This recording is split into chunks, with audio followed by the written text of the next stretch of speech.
Hello, everyone, and welcome back. Today, we are continuing with our setting the phone down away from me, with our reading of our favorite book, Did Man Get Here by Evolution or by Creation? Yes, thank you.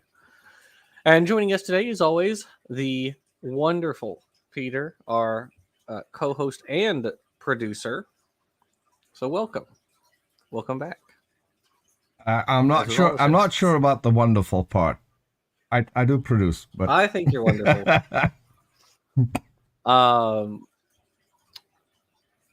And so, whoops, that was about to get loud. Okay, alrighty. So we have been reading this book. This is our third installment. Yes, of this. Yep. Yes. That's right. I just did that. I can see it. It's even on my screen. Haha. I knew that. So in the first, so we read. So far, it's been a chapter, a video, which I don't think will be this time because this chapter is kind of long. You shot me. It covers. You shot me a paper, and I thought, okay, I'll read that, and I completely forgot. So about 2 hours ago. It's okay. I did not read the whole thing either. About 2 hours ago, I clicked on the link you gave me, and I thought, I'm not going to read that in 2 hours. I mean, that's impossible. But I did read. I was just skimming it. Yeah, I did read up on the 3 possible explanations, so I'm a little bit informed. Although most of it is way over my head. Well, look, I don't think we'll need to be that informed on this because let's be real, this book was written in 1967, so. I don't think we'll, and they're creationists, so yeah. I don't think we need to be that informed. But it was just a paper I found. Yeah, and I am going to side chat so everybody. I am going to read it because it's incredibly interesting, and sure. The one thing that I would not have liked to see in the paper is the words primordial soup, which I think they were doing that just sort of playfully. You know? Yeah. The better thing is that it's probably not the most likely, although it is the most famous explanation out there. It, according to that paper, it's already not the most likely one, which right. I mean, there were probably lots of different environments that all simultaneously contributed to the production of organic compounds. Mm-hmm. So. You know, part of it is like the wet-dry cycles that occur on land, which stimulated polymerization of. Let me stop. The ability of smaller molecules to link together to form larger molecules. These long molecules, or these long like organic molecules, are often called polymers, and they're formed from these little these smaller parts, which are called monomers. So you get a bunch of monomers all linked together, and that's a polymer. So one monomer you're probably familiar with is a nucleotide. And nucleotides are the basis of DNA and RNA. DNA and RNA are the polymer, and the nucleotides are the monomers, the single. Mm-hmm. So yeah. So we'll probably talk more about that in a little bit. So the first chapter we talked about lots of quote mines about how nobody knows anything in evolution. Mm-hmm. Chapter 2 was the history of evolution, but it argued natural selection isn't real and didn't know what niche differentiation was, and it was more quote mines, macromutation. Yeah, more quote mines. So I'm really looking forward to the new quote mines because they're probably going to be quote mines. Yeah. But they really love their quote. What I wanted to say, you put the link in the side chat. I would encourage everyone to at least go over parts of that because it's extremely interesting, the whole paper. I'm going to read it in full, even though I probably won't understand 50 to 60%, 70% of it, 80. Hey, I'm not a chemistry guy either, I mean, Peter, so I feel you.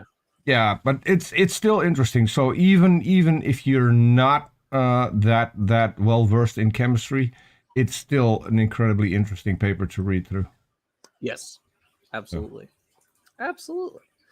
Oh, and I guess for anybody who's joining us for the first time, this book was published, like I said, in 1967. It was gifted to me in the broadest sense of that word.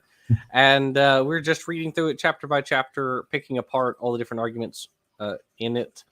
Fun fact, I was actually thinking about this the other day.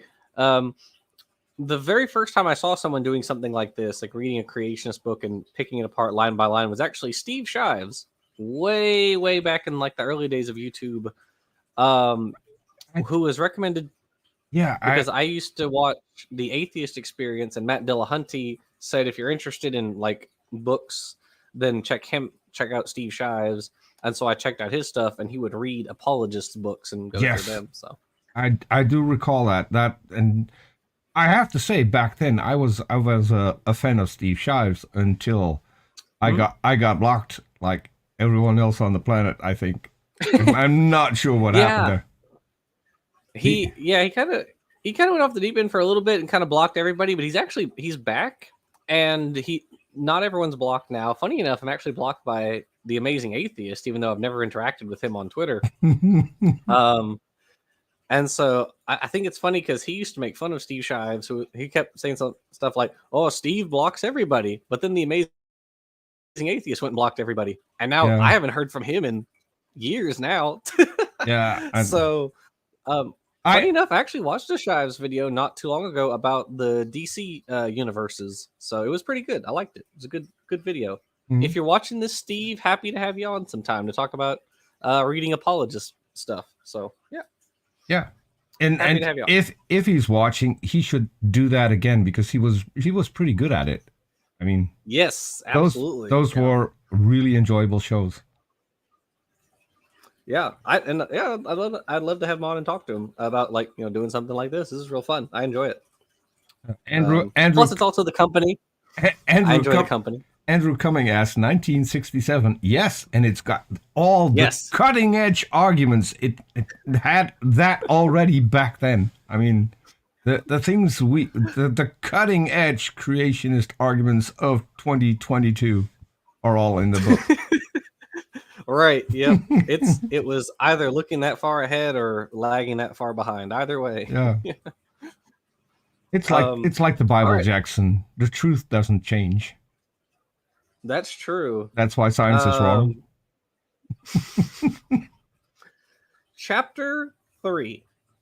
Does life come from non-living matter?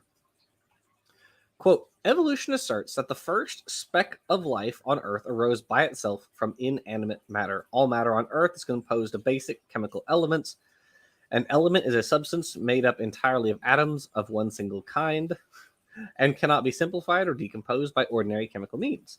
Is there any trend towards evolution among the elements on Earth? No, for atoms are generally found to be either stable or, in the case of some, in a decaying trend until they turn into an element that is stable. This fact harmonizes with the scientific principle called entropy. This essentially means that there is a tendency from the highly organized downward toward the less organized. Never is there an increase of order without an outside force. To illustrate, will the elements of Earth left to themselves ever produce an automobile or even a simple gear? To the contrary, the elements remain as they are. When they are fashioned into a machine by man, even the machine, when left to itself, begins to decay. For another illustration, take a large barrel and put it into bits of steel, glass, rubber, and other materials. Turn the barrel thousands of times and open it. Would you ever find that the materials by themselves had produced a complete automobile? All you would ever find is a mixture of the materials, no matter how often you tried the experiment. From this fact, we can conclude a fundamental truth. Close quote. Okay, lots to pick apart there. First of all, I mean, broadly speaking, yes. Well, so here's the funny thing. Abiogenesis happened whether you accept evolution or not. at one point there was no life on Earth, and then there was life on Earth. Yeah. So if you're a creationist, you accept abiogenesis. You just say it was done by magic. So there's that. Yeah. There was dust, and then there was man. So yeah, dirt. Um, It is actually dirt. Right. Yeah. Right. Exactly. Which is nice, because then after a while we got the fall of man and we all became dirty again. So we've come full circle. Right. Yeah. We'll get to that in a second, Andrew. So yes. So since everything in the universe is composed of elements, and we are also composed of elements, that on its own isn't really an issue. So when it talks about, so it says, is there any trend toward evolution among the elements on Earth? Well, is there any trend among elements for evolution? That depends on how you define evolution. Like, obviously biological evolution isn't happening with pure elements, because there are no pure elements which are biological. Yeah. So not sure how that works. In terms of like just change, as in evolution in like the broad sense of just change, well, sure, elements change all the time. You put like pure carbon under lots of heat and pressure, you can change it into a diamond. So I mean, that's evolution of a sort. That's just change, but it's not what they're asking for, I don't think. No. Atoms are generally found to be either stable, or in the case of some, in a decaying trend until they turn into an element that is stable. Okay, so here's the thing, though. Evolution doesn't require that like atoms become unstable but upwards. Like they just keep gaining protons and neutrons. Like that's not, because what it's referring to is like isotopes, right? Is these unstable isotopes which decay to like it says, to an element that is stable. But evolution doesn't require that you have like isotopes going in the opposite direction. No. That doesn't make any sense. That is not no one is proposing that for evolution. No. That just doesn't make any sense at all.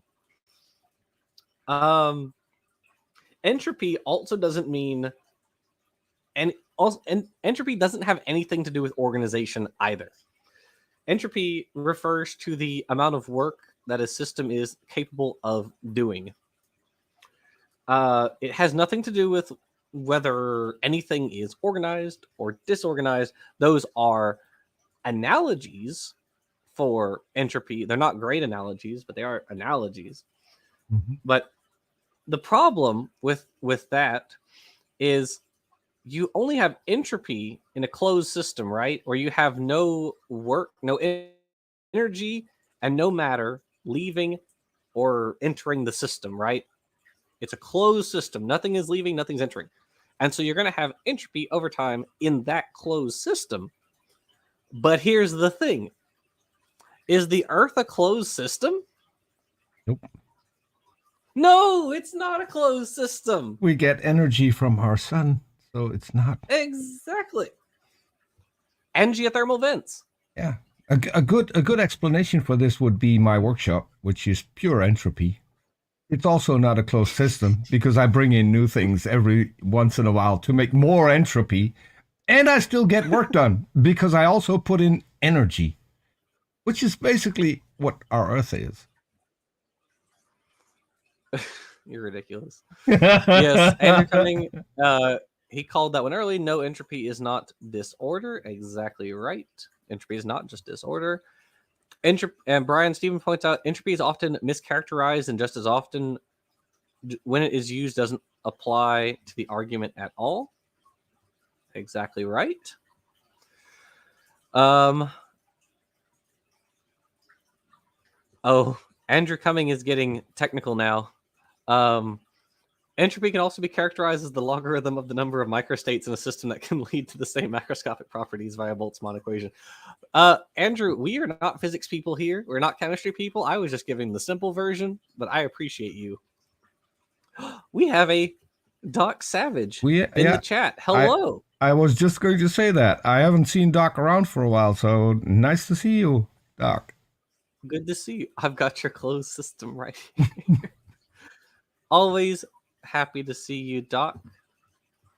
All right. Okay, so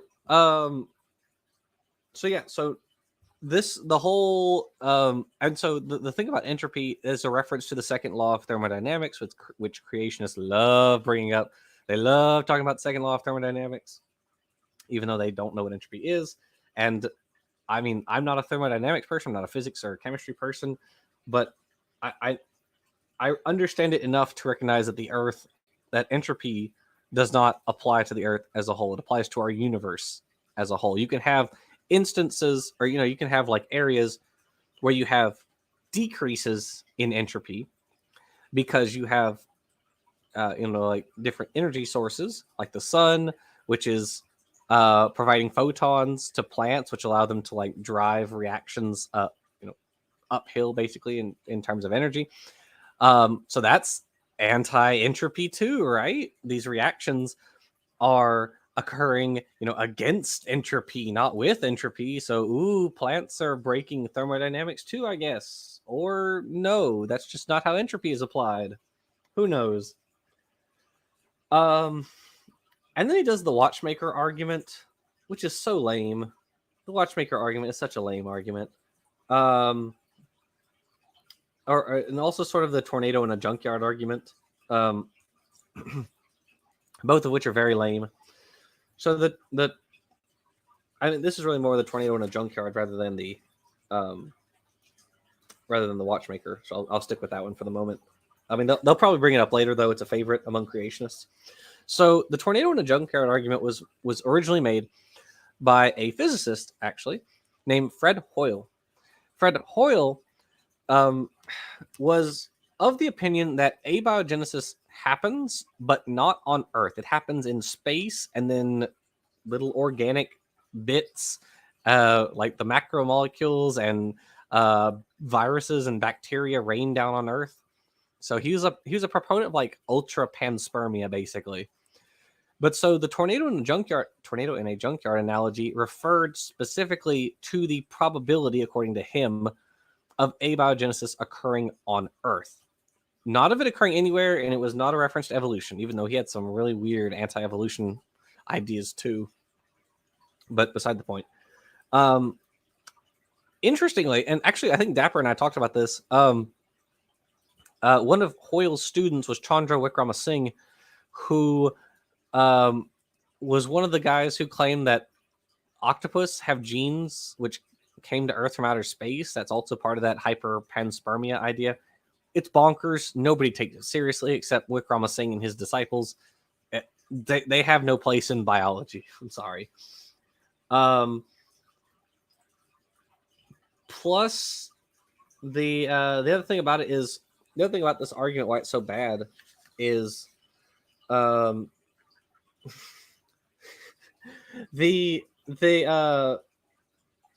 one's proposing that the molecules which formed life were just kind of randomly smashing together, just like running into each other, and somehow life formed. The ideas underlying origin of life theories are about geochemical processes which drive these reactions uphill, basically against entropy. So you have like, in the deep ocean, you have hydroxides, from like these alkaline hydrothermal vents, and you have dissolved like carbon dioxide in the oceans because the atmosphere has higher amounts of carbon dioxide in it, and you get the combination of these on like iron sulfur clusters, like the mineral greigite, and this is lowering the activation energy needed for these processes to occur. And so these are things that can happen, right? Like we know that iron sulfur clusters lower the activation energy needed to drive a variety of reactions.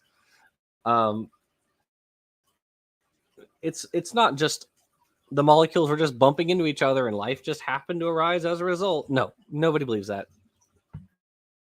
Sorry, it's ridiculous. And another thing is about the whole the whole watchmaker argument, or the tornado in a junkyard thing, is the things they will propose that should accomplish something. So a tornado in a junkyard, it doesn't relate to the elements that are reacting with each other. There's no material in a junkyard that's going to react with another material. Well, you have acids that would decay some of the iron and other stuff, but so it's not going to react and build something new. That's not how that works. So it's a really poor analogy to put up in the first place. Yep. Yeah, absolutely right. So yeah, it's a very bad analogy. None of the reactions, like smashing glass and rubber and metal together, nobody believes that that's ever going to form anything. No. Nobody believes that. No. So using it as an analogy, when the sorts of reactions that were likely going on at the origin of life are under very, very different conditions involving very, very different materials, it's just dishonesty. That's all it is. There's nothing else to it. Yeah, I mean, the best you could get is a form of pareidolia, and you could find something that looks like something. Probably why we find Jesus on toast and in windows and all kinds of stuff. I mean, right. Those are things that happen.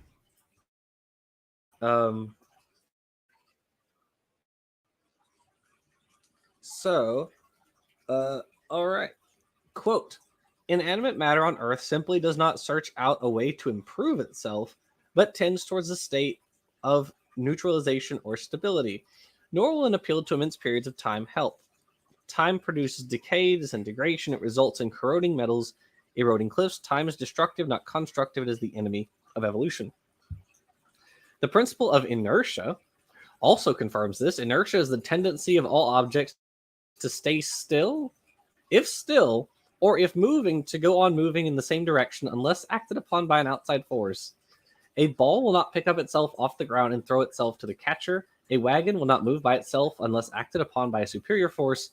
Inanimate matter, devoid of motion, energy, and life to begin with, would have stayed inanimate forever unless acted upon by a superior outside force that could give it direction and organization. In the publication Discovery of May 1962, a review of R. Schubert Soldern's book Mechanism and Vitalism stated, quote, all molecules result from an electrochemical tendency to neutralization. They are therefore expressions of tendencies towards stability. Unhappy for materialists, however, life is characteristically unstable, and it is incredible that a complex of substances, all tending towards a state of stability, would produce the permanent chemical instability which is characteristic of animate matter.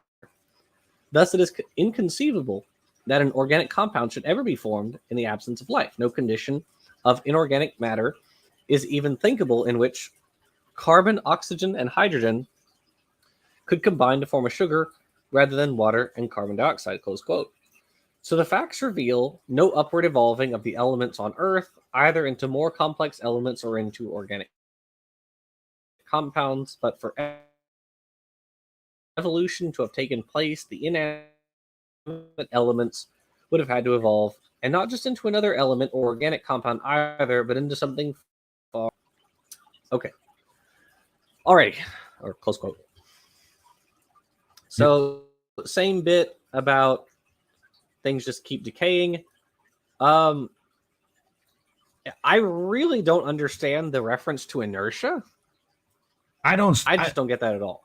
I don't understand the part where he says there are no other forces. Has he heard of gravity? Has he heard of the moon having an influence on the oceans? So we have tides. I mean, there are forces working on Earth that are mixing things up. So yes, it's pretty reasonable, chemicals would start interacting because of all the different kinds of movement that we have. We've got volcanic activity. We've got thermal vents in the ocean. There's movement everywhere. There are forces everywhere. How is he skipping over all of that and saying it can be possible because everything is laying still? It's not laying still. You're breaking up a little, Jackson. So I don't know. Right. Is that better?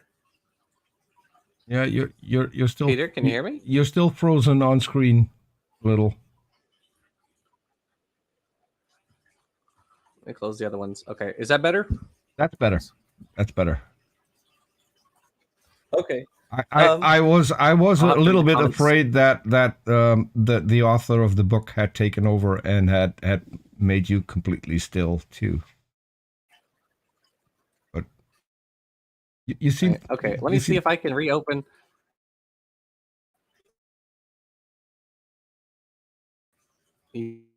And you're frozen again. YouTube. You're frozen. I don't know why it's acting like this. It says I have internet. It says you have internet. Well. Yep. Oh, so wait, can you hear me? Yeah, I can hear you. I can hear you. I think this might be more of a memory and processing power issue than an internet issue, but I'm not entirely sure. I know StreamYard is it's quite heavy on your computer, so there is that. Okay. Okay. So yeah, no, the idea that there are just no like forces happening in the universe is just bonkers. It's absolutely ridiculous. You're right. There we have like molecular fusion going on like in stars, and there's gravity, and yeah, you have the strong and weak nuclear forces, electromagnetism. You got all this stuff going on in the universe all the time, and so the idea that it's just nope, none of that's happening is ridiculous. Is absolutely ridiculous. Let me see if I can open this on my phone, and I'll read the comments instead of putting them on screen. I can put them on screen if you point them up. No problem. Well, I have Brian Stevens up there at the moment. Can you remove that one and put up? Andrew Cummings says, but organic compounds form all the time. Amino acids are actually really easy to build. You're right. Andrew's absolutely correct, because if you look at like nebulas and other there's like other planets in our solar system, there are organic compounds, and you can do like radio spectroscopy, where you can see the elements in other like stars and planets and things, and you can see that there are organic compounds on these other planets and things. And so it's ridiculous. We have meteorites that fall to the earth which have amino acids in them. So there are organic compounds all throughout the universe. It's really easy to build organic compounds. I would wager it is probably difficult for life to form. But organic compounds are very, very easy to build. So I agree. I do also want to, again, yeah, the whole inertia thing just didn't make any sense to me. The Mechanism and Vitalism book. Okay, so for anyone who's not heard of it, vitalism was this idea that like organic materials had like an essence inherent to them, and organic materials could only be produced by organic beings. This was an idea in like the 1800s, and it was disproved because some researchers, and I forget who it was, made urea, which we make. It's a organic compound that we make, and we pass it out through our urine. But by making it, they showed, no, you don't have to be organic to make these organic compounds. You can make organic compounds using inorganic materials. So they disprove vitalism. And so I wonder if they're citing a book that's like pro vitalism as their argument against evolution, which I think is very funny, or well, really against abiogenesis. But again, it's very funny in my opinion. So it says, how unhappily for materialists, however, life is characteristically unstable, and it is incredible that a complex of substances all tending towards a state of stability would produce the permanent chemical instability which is characteristic of animate matter. Yeah, that's what living is. If you're not alive, you're stable with your environment. But the molecules in us aren't unstable. We're not made of like radioactive isotopes. No. Like, what is the argument here? Yeah. I mean, so from the paper that I read, try to understand, even. There's a lot more coming together when we get from inorganic to organic materials, and from organic materials to actual self-replicating molecules. Mm-hmm. So, and all of that is done by a constantly changing environment, because one part will build in one environment, and then the one that I thought was I think maybe I understood it best is the tidal pools thing, where you have condensation, so you will have a higher concentration of several components, and who then will react under the influence of either a thermal vent or other sun energy. There is an input of energy, and then that will cause the organic parts to it said it formed droplets. The droplets then converge, or I hadn't gotten all the way, so I didn't read very far into the paper. So yeah, but that's like basically what what you're saying is you have to have you got your small, your little inorganic elements, Mhm. which then combine to form very basic organic molecules, which Yes. then combine to form larger organic molecules, and so on and so on. And there's lots of different processes which all work together to generate that. Yes. So yeah, absolutely. And as Andrew Cumming points out, the elements for life are some of the most common in the universe: carbon, hydrogen, oxygen, and nitrogen, which are most common besides hydrogen and helium, of course. So yeah, we are made of these. I don't know what you mean by that, Hive Science, and I probably don't want to know. But the point is, we are made of these of stable and extremely common elements. So yeah, so again, what is this argument even trying to say? What are they trying to convey with this argument? That It's a lack they of would have had to evolve into a living cell. it's a lack of it's a lack of understanding of the things we already knew back then.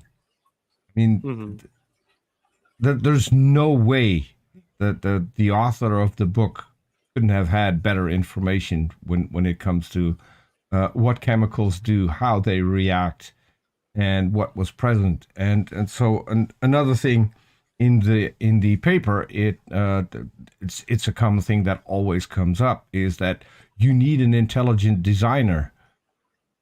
Every single time they talked about an experiment, it is a simulation. It is a simulation of an early Earth environment. And that is what we're trying to do. And so if that gives us results that look like abiogenesis is possible, then it's probably possible. Even though we don't know the exact environment that in which life formed, but we can get close enough. And it's I don't know if we ever going to know how exactly life formed. We might, but we might not, because there are too many possibilities. And that's kind of the problem, right? There are too many possibilities for how these different molecules can polymerize. It's not that we don't have any idea for any of the mechanisms. There's so many mechanisms which could all work together to generate early life. That's the problem.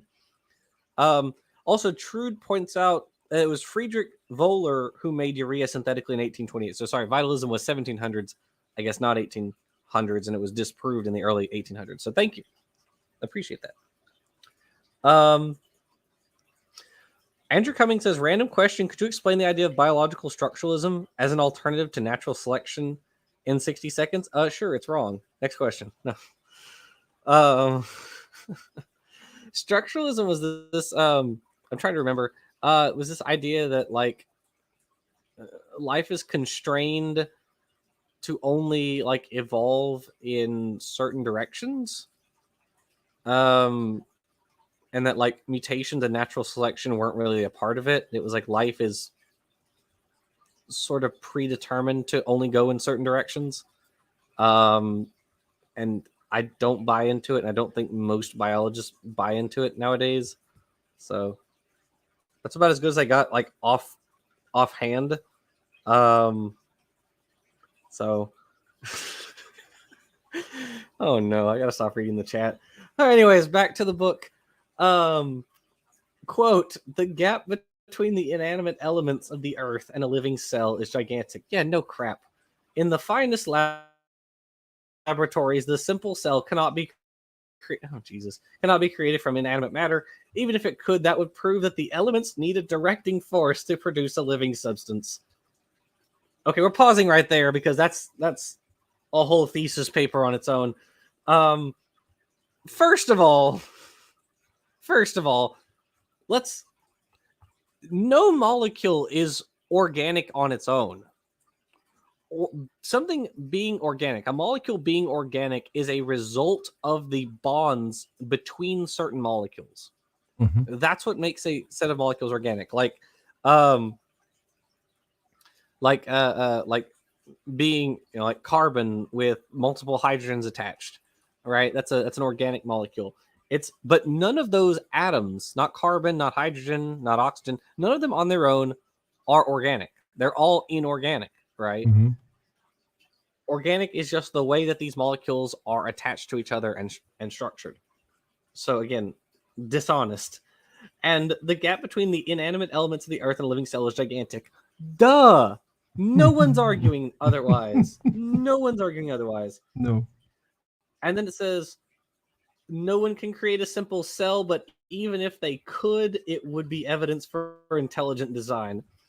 I hate that argument. I hate it so much. I can't even describe how angering it is, because they say like, well, you can't make a cell, and then it's like, okay, well, what if we do? And then they say, well, it wouldn't matter anyways, because that proves us right. Yeah. So heads I win, tails you lose. It's like, you can't, you have to give something that would falsify your idea, because if you don't, it's not science. Yeah. So, but and this is what I mentioned earlier, because in the paper that you linked me to, it talks about simulations, which means that they're going off of a specific situation and seeing what is happening in that situation. If we could make a cell through a simulation, that doesn't mean that intelligence is involved. The only intelligence involved is setting up the parameters for the simulation and finding out about those parameters. It doesn't mean that we're setting it up and that we are creating it, because I don't think in that case, if we want to go back and check whether or not abiogenesis is possible, and we can get to creating, as they would call it, a first cell, it wouldn't be creating. It would still be an organic process where we only put the parts together and see what happens. Mm-hmm. So, yeah, in setting up the experiment, intelligence is involved.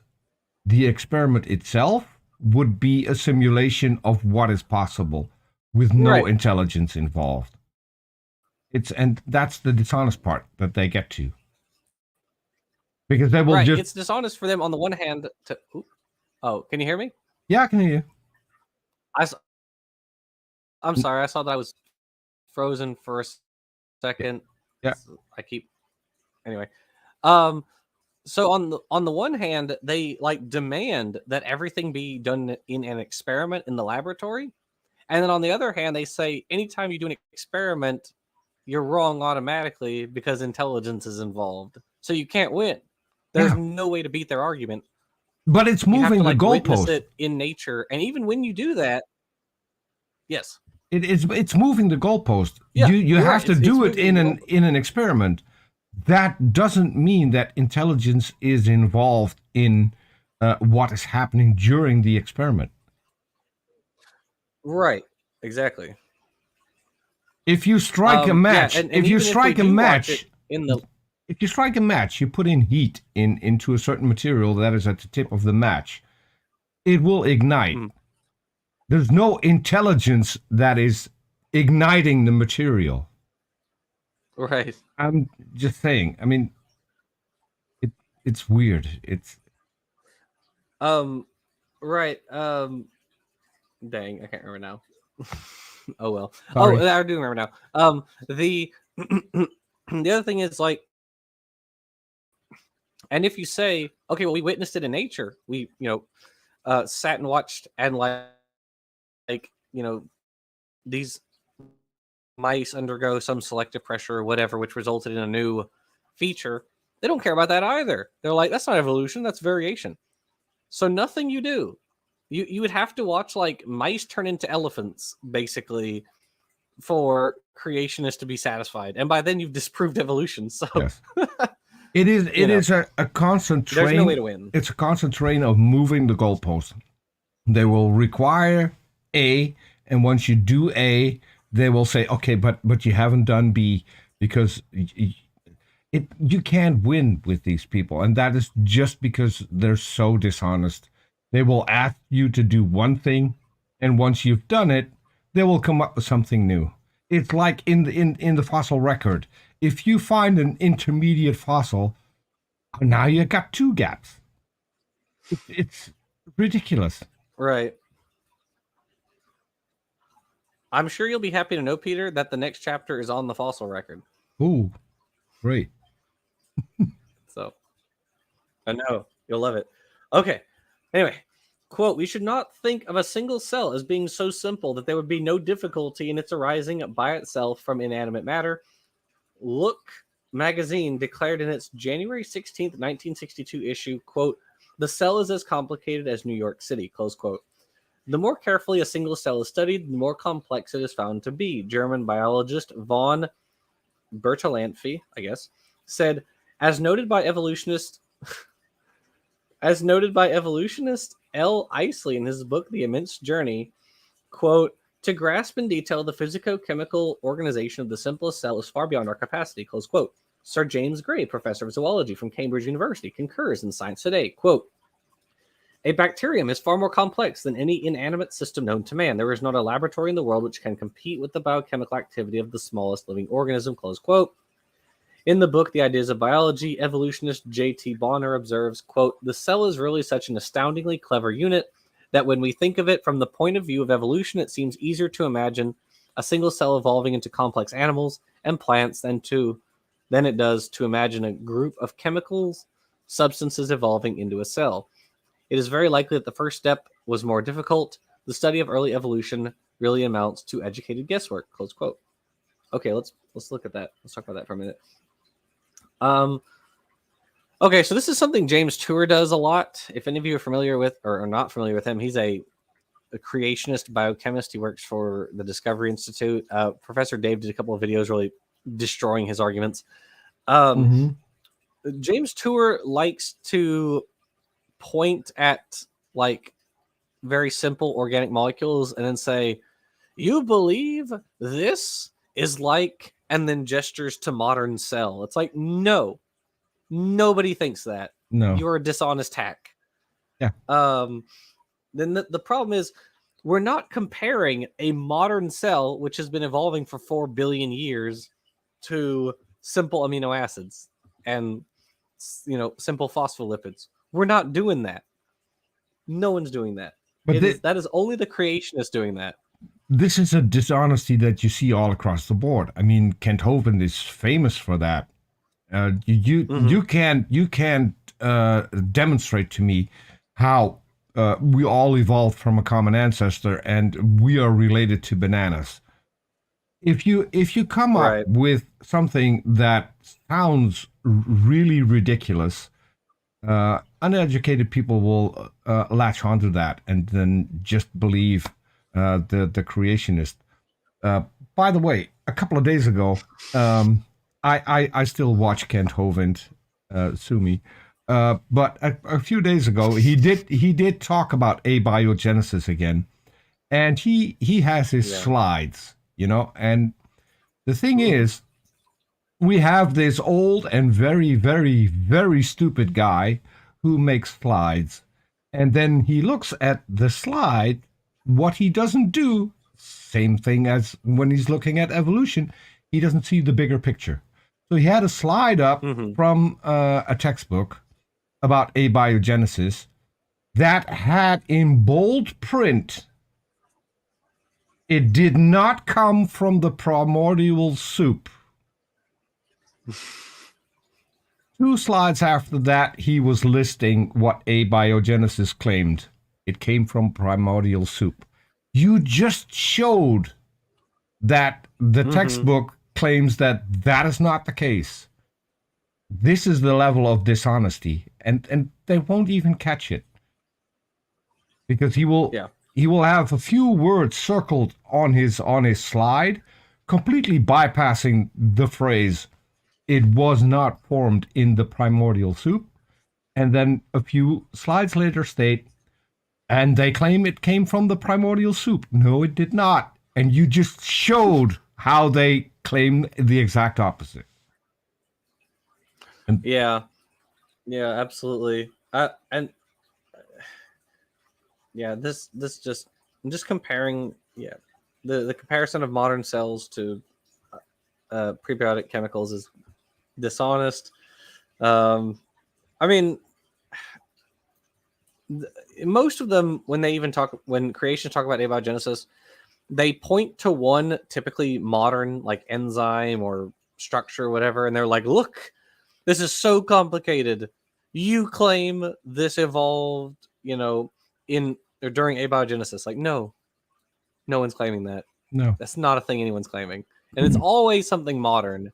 It's never, they don't ever ask like, show me how an amino acid, you know, could form prebiotically, because it's been done and it happens all the time.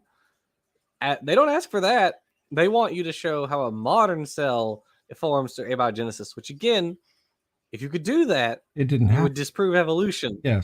So it's really funny. I think Aaron likes to make that point that most of the things creationists demand evolution prove are the things that would disprove evolution. Yes.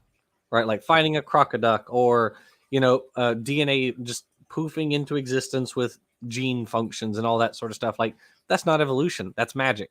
Yeah. We don't expect these things. But those are precisely the things creationists want us to provide, either because they don't know how evolution works, or they do and they know that these things would falsify evolution. So either way. And I hate to say it, but I think not Kent Hovind. He's not intelligent enough. And I'm not intelligent enough, but he definitely isn't. But I think that there are creationists who fully understand evolution and just keep being dishonest in order to find gaps or holes or things that haven't been explained yet. and then coming up with ridiculous things that we should see if evolution were true. And they know full well that that is not how evolution works. That is not what we expect to see. That is not what anyone is claiming. But as I said, if you make it ridiculous enough, your followers will just believe it because they're not going to do the research on their own. They're relying on you to explain it to them because you're now the guy who has doctor in front of his name, whether or not that came from Right.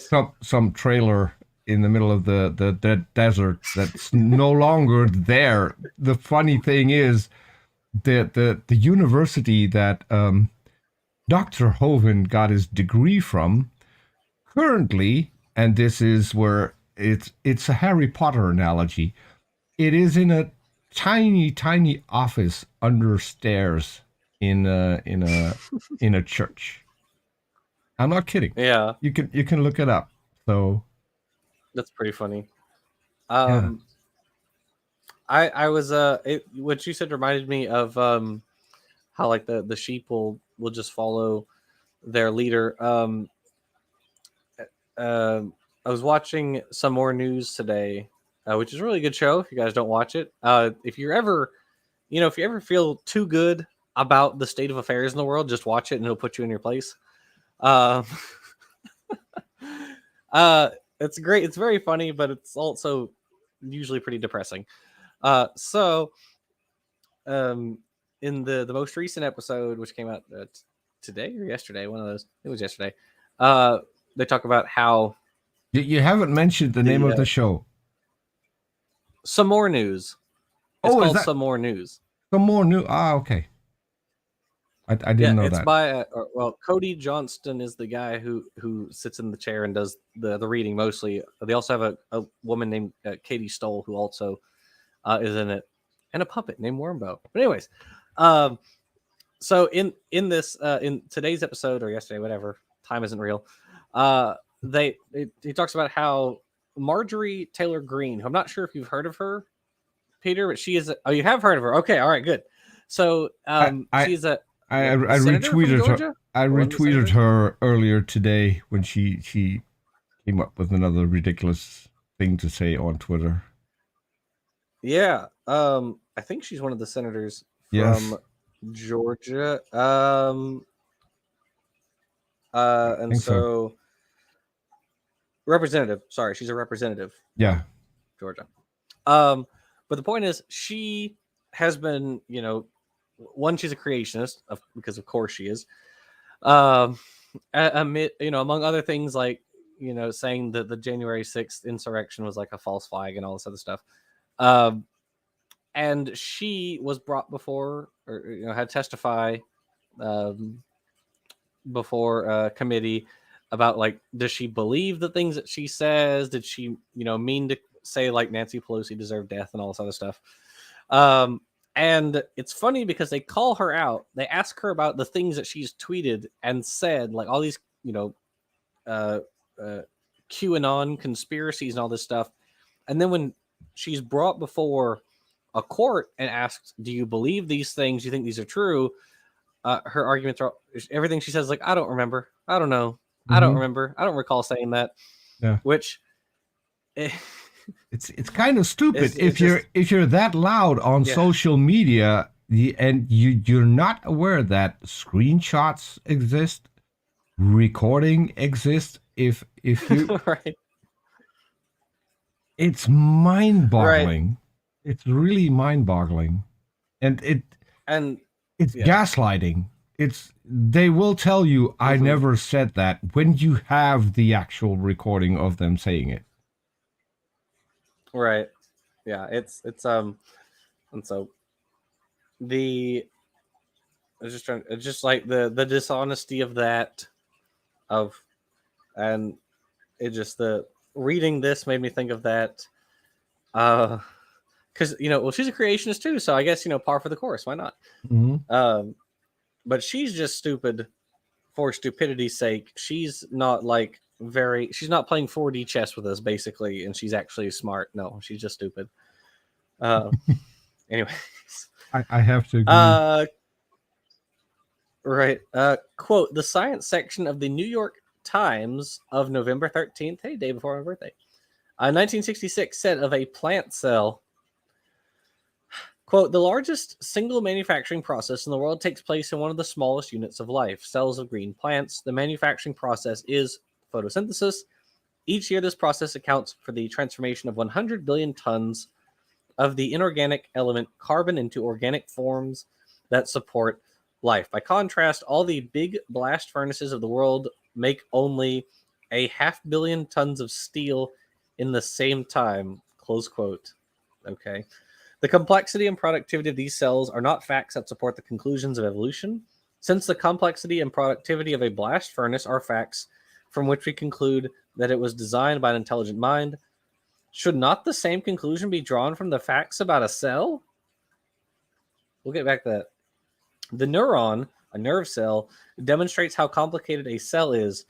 There are said to be at least 100,000, 10 billion such cells in the brain of one person. At one time, each neuron was thought to be like a simple relay or telephone switchboard, but further research has revealed that a neuron is far more complicated than a complex electronic computer.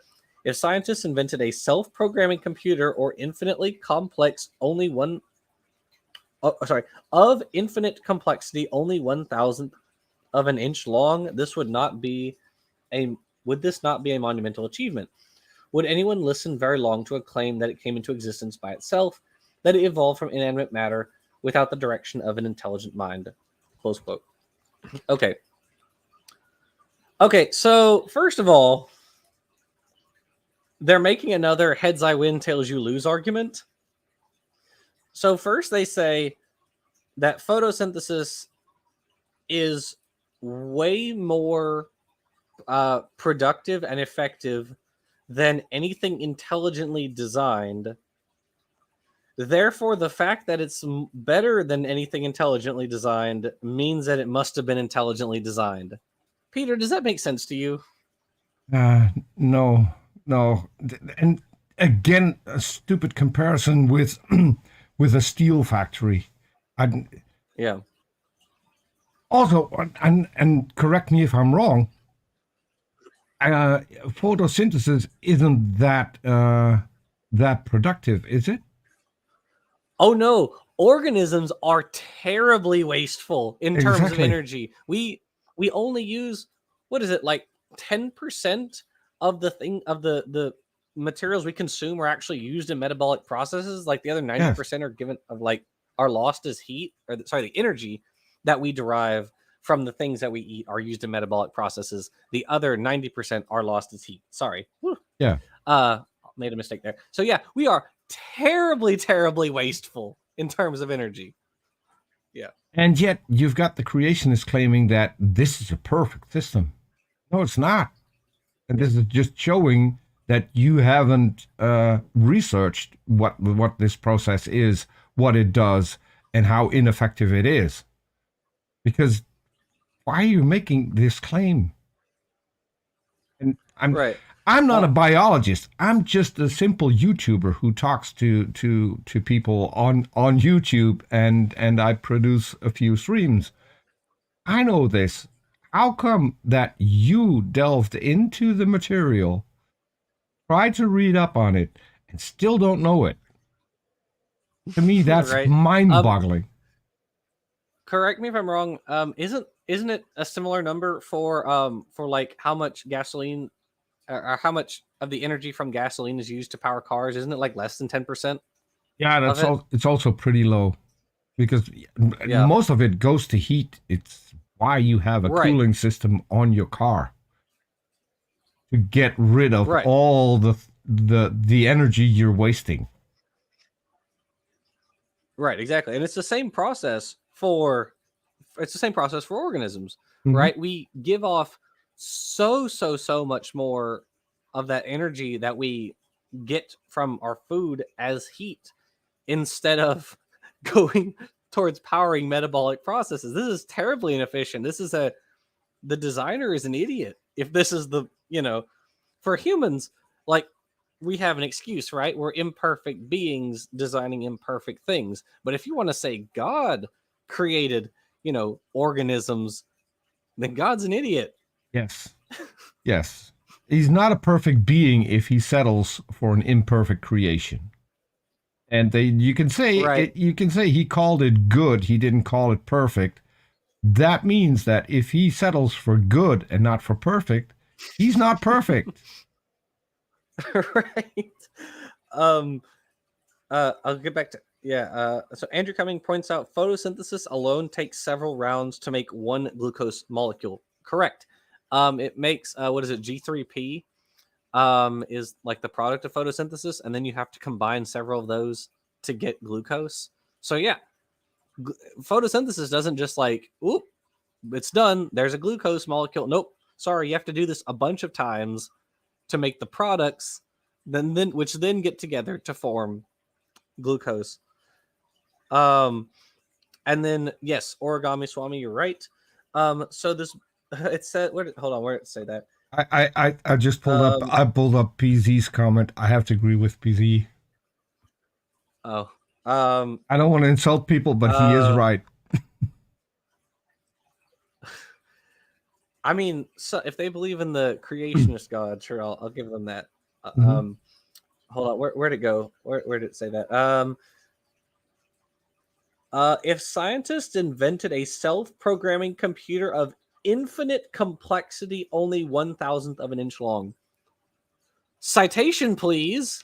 Who is saying, and Origami Swami pointed this out, who is saying that that neurons are infinitely complex? How would that even work? I can't think of anything that's like infinitely complex. It'd be like a fractal, right? It'd just be like, turtles all the way down, which is not possible given that like atoms are of a certain size. It's also a claim I haven't heard yet. Oh, I hadn't heard that one either. That's a new one on me. Infinite complexity. Yeah, no one tell Kent Hovind because he's probably just gonna run with it because it fits his narrative. Yeah, yeah. Infinite complexity. That's a new one. But so here's the thing: if a neuron is infinitely complex, then it would be as complex as God is. Right? Exactly. Yeah. Or wait, isn't God supposed to be like super simple, but he creates infinitely complex things? I don't know what the theology is. I don't follow from that. what I've heard, he's extremely simple, but I don't think we use it in the same way. I mean, the other thing was, and actually, PZ, maybe you can throw something in on this. That the neuron. Actually, I was reading an interesting paper not too long ago. Actually, Dapper and I discussed it in our History of Life series. Neurons. So neurons are secretory cells, right? You have these electrochemical signals, which are like, causing the swap between the two ions, potassium and sodium, and as a result, this is causing like molecules to be secreted at different ends, and this is passing along the signal, right? So that's in like modern animals, right? But clearly that wouldn't have been the process at first. And there was a paper which talked about how choanoflagellates also can like order molecules around their cells, and this can cause them to like and they can like do messages. Basically, they can send like chemical messages to other nearby choanoflagellates, so they can all like orient themselves in particular ways, right? And so, right, all eukaryotic cells have the mechanism for setting up transmembrane potentials, right? Exactly. And so this is present in all animals and plants too, and fungi. Most, all eukaryotic organisms have membrane potentials. They have molecules that they can move around in the cell, which affect various processes. So the idea that that a neuron is infinitely complex, and it's just it just happens, or it just happened. That's ridiculous. Nobody believes that. Come on. I used to poke frog skin, same potentials as you find in neurons as part of osmotic homeostasis. Right, exactly. So nobody believes this nonsense about like neurons are infinitely complex. So anyway, quote, when a cell is compared with a book, the facts reveal that the book is much less complicated and far, far easier to make. Yet a book has to have an intelligent author and printer. It does not come into being by itself. Webster's unabridged dictionary took 757 editor years to produce, not including the time of typists, photocopiers, clerical assistants, and the time of over 200 consultants, to say nothing of the many men required to print and assemble it in the factory. No one would ever contend that it all happened due to a chance coordination of ink molecules. It had to have intelligent direction. Since a cell is more complex, should the same conclusion be drawn from the facts about it? It was with good reason that Princeton University biology professor Edwin Conklin once said, quote, the probability of life originating from accident is comparable to the probability of the unabridged dictionary resulting from an explosion in a printing shop, close quote. Okay.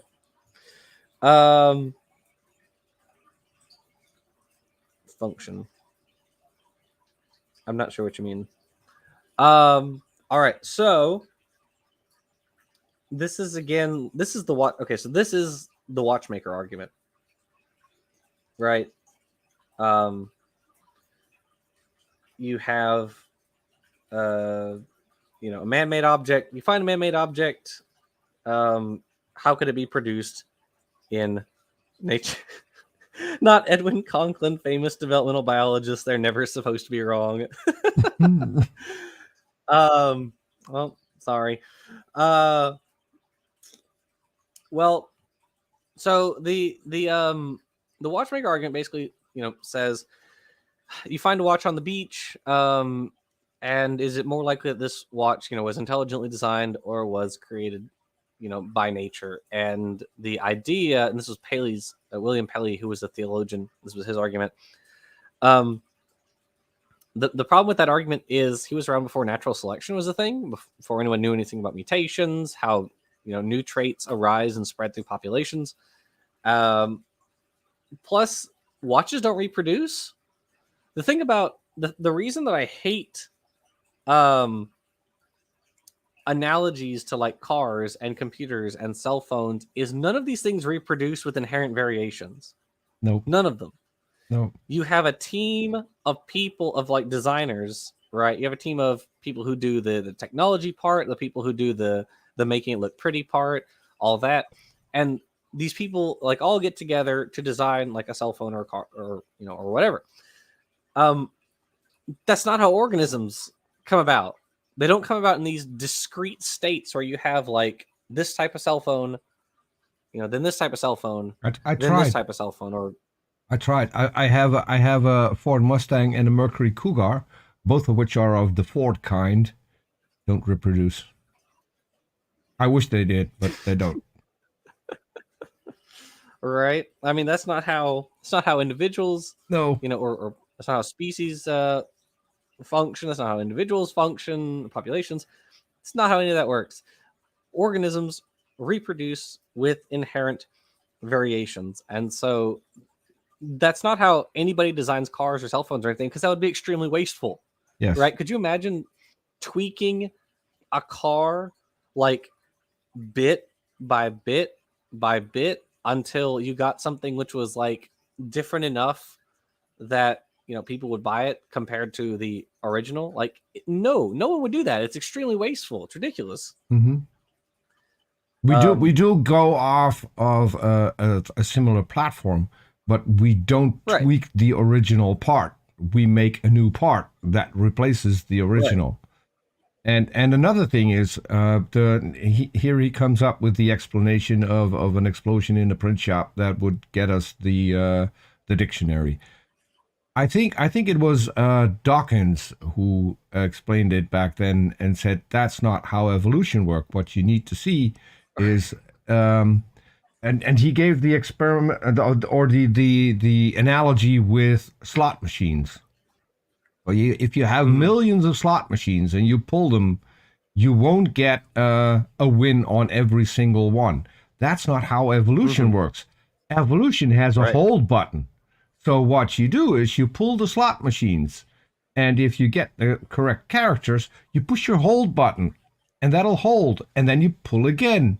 And if you get another character that lines up, you push a second hold button.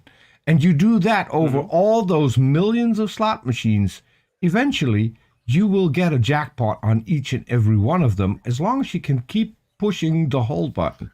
Right. And that is how evolution works. It keeps the beneficial things and it discards the things that are not beneficial. And if you do that in a big pool, yes, you end up with a jackpot. If you want to call people the most evolved thing on the planet, then you would get to people as well, even with that experiment. So it's a complete misunderstanding in how we explain things and how they misinterpret it, strawman it, and completely lie about it. Yeah, and you're right. And that's a very good analogy. It also sort of pops the waiting time problem, which Michael Behe likes to bring up. The waiting time problem basically says you have an organism, and how many lineages would it take for this organism to develop like a suite of mutations which confer some beneficial effect? And if you do the math on it, it's like, oh well, if it's just one organism and then another one and then another and then another, it takes a very long time for these mutations to accrue. But of course, that's not how evolution works. As you said, it's not one individual with one mutation and then one mutation, then one. It's lots and lots of individuals with lots and lots of different variations, and they're able to swap, right? Recombination is a thing, and horizontal gene transfer. And that wasn't even in my analogy. That would be a good thing to add to this. So if you have a hit on this slot machine and a hit on that slot machine, and you can combine the two hits, which happens when organisms reproduce, you'll get there even faster. Yep. So yeah, that takes the time issue to a different level, I think. Yeah, exactly. It's and the funny thing about it is Michael Behe's argument totally ignores that. It basically relies on one, recombination doesn't happen at all. There's no population. It's just like one individual, and you have very few mutations. So it's completely ridiculous. It has no relevance to biology whatsoever. So okay. I think we covered that section. All right. Quote, in this regard, note what the well-known evolutionist and anthropologist Lauren Eiseley says in his book, The Immense Journey. Quote, intensified effort revealed that even the supposed simple amoeba was a complex, self-operating chemical factory. The notion that he was a simple blob, the discovery of whose chemical composition would enable us instantly to set the life process in operation, turned out to be, at best, a monstrous caricature of the truth. With the failure of these many efforts, science was left in the somewhat embarrassing position of having to postulate theories of living origins, which it could not demonstrate.